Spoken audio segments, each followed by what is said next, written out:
انسانوں کی تاریخ کی سب سے بڑی سیر، 7 آسمانوں کی سیر، الاسرا والمعراج۔ You believe that Muhammad went to heaven on a winged horse? Yes, I believe in God. شب معراج میں سدرۃ المنتہا۔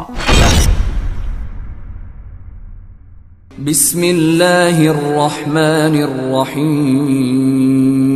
السلام علیکم محترم ناظرین۔ دوستو، آج ہم آپ کو ایک ایسے معجزاتی واقعے کی تفصیلات بتائیں گے جس نے انسانی تاریخ میں ایک ناقابل فراموش نقوش چھوڑے ہیں۔ یہ واقعہ ہے الاسرا والمعراج کا، جو نبی کریم صلی اللہ علیہ وآلہ وسلم کی زندگی کا ایک حیرت انگیز اور ایمان افروز لمحہ تھا۔ یہ واقعہ مکہ مکرمہ میں نبوت کے 10ویں سال 27 رجب کی رات کو پیش آیا۔ اس وقت رسول اکرم صلی اللہ علیہ وآلہ وسلم اپنی دعوت کے مشکل ترین دور سے گزر رہے تھے۔ مکہ کے مشرکین آپ کی مخالفت پر تلے ہوئے تھے۔ وہ آپ کی بات سننے کو تیار نہ تھے، بلکہ آپ کو اور آپ کے ساتھیوں کو سخت اذیتیں پہنچا رہے تھے۔ اسی سال نبی کریم صلی اللہ علیہ وآلہ وسلم کے چچا حضرت ابو طالب، جو آپ کے محافظ اور سب سے بڑے حمایتی تھے، اس دنیا سے رخصت ہو گئے تھے۔ آپ صلی اللہ علیہ وآلہ وسلم کی زوجہ محترمہ حضرت خدیجہ رضی اللہ تعالیٰ عنہا، جو نہ صرف آپ کی بیوی تھی بلکہ آپ کی سب سے بڑی مددگار اور تسلی دینے والی ہستی بھی تھی، ان کی بھی وفات اسی سال ہوئی۔ لہٰذا اس سال کو عام الحزن یعنی غم کا سال کہا جاتا ہے۔ نبی کریم صلی اللہ علیہ وآلہ وسلم کے لیے یہ وقت جذباتی اور جسمانی طور پر بہت دشوار تھا۔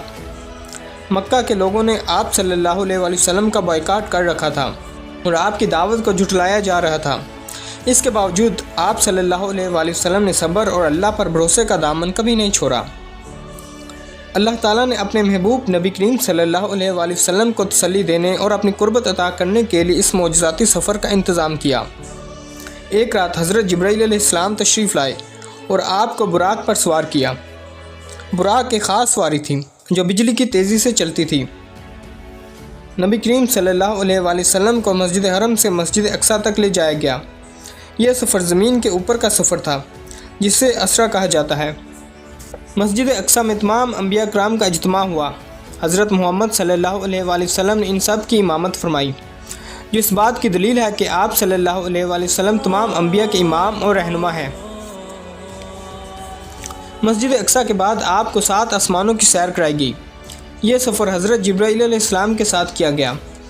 ہر آسمان پر آپ کی ملاقات عظیم انبیاء سے ہوئی۔ پہلے آسمان پر آپ کی ملاقات حضرت آدم علیہ السلام سے ہوئی۔ آپ صلی اللہ علیہ وآلہ وسلم نے انہیں سلام کیا اور حضرت آدم علیہ السلام نے سلام کا جواب دے کر خوش آمدید کہا۔ دوسرے آسمان پر حضرت عیسیٰ علیہ السلام اور حضرت یحییٰ علیہ السلام سے ملاقات ہوئی۔ دونوں نے آپ کو خوش آمدید کہا۔ تیسرے آسمان پر حضرت یوسف علیہ السلام سے ملاقات ہوئی، جنہیں حسن و جمال میں بے مثال کیا گیا ہے۔ چوتھے آسمان پر حضرت ادریس علیہ السلام سے ملاقات ہوئی، جو اپنی بلند مرتبہ شخصیت کے لیے مشہور ہیں۔ پانچویں آسمان پر حضرت ہارون علیہ السلام سے ملاقات ہوئی، جو بنی اسرائیل کے لیے بہت محبوب تھے۔ چھٹے آسمان پر حضرت موسیٰ علیہ السلام سے ملاقات ہوئی۔ حضرت موسیٰ علیہ السلام نے آپ کو امت کے لیے دعا کرنے کا مشورہ دیا، اور اسی طرح جب آپ صلی اللہ علیہ وآلہ وسلم 7ویں آسمان پر پہنچے تو وہاں پر آپ کی ملاقات حضرت ابراہیم علیہ السلام سے ہوئی، جو کعبہ کے قریب موجود بیت المعمور کے پاس موجود تھے۔ 7ویں آسمان کے بعد آپ صلی اللہ علیہ وآلہ وسلم کو ایک خاص مقام سدرۃ المنتہا تک لے جایا گیا۔ یہاں حضرت جبرائیل علیہ السلام رک گئے اور کہا کہ اب آپ کو تنہا جانا ہوگا، کیونکہ اس مقام سے آگے کوئی اور نہیں جا سکتا۔ وہ آخری حد ہے، مخلوق کوئی اس سے آگے نہیں جا سکتا۔ یہاں آپ صلی اللہ علیہ وآلہ وسلم کی اللہ تعالیٰ سے براہ راست ملاقات ہوئی۔ اس ملاقات میں امت مسلمان کے لیے ایک خاص تحفہ دیا گیا، نماز۔ اللہ تعالیٰ نے شروع میں 50 نمازوں کا حکم دیا۔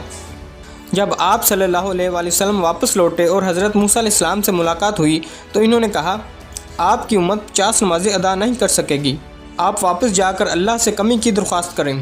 نبی کریم صلی اللہ علیہ وآلہ وسلم واپس گئے اور اللہ تعالیٰ سے نمازوں میں کمی کی درخواست کی۔ یہ عمل کئی بار دہرایا گیا، یہاں تک کہ نمازوں کی تعداد 5 کر دی گئی۔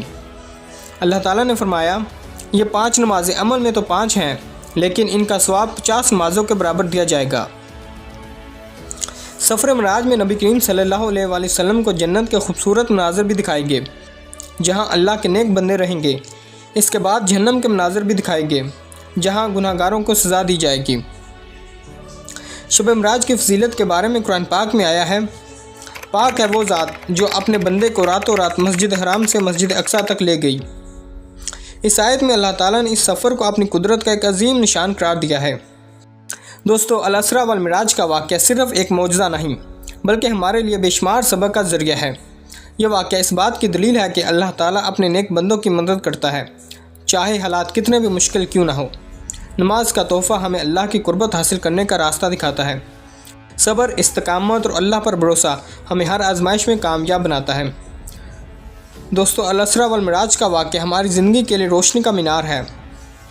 ہمیں چاہیے کہ ہم نماز کو اپنی زندگی کا حصہ بنائیں اور اللہ کے قرب کے اس عظیم تحفے کی قدر کریں۔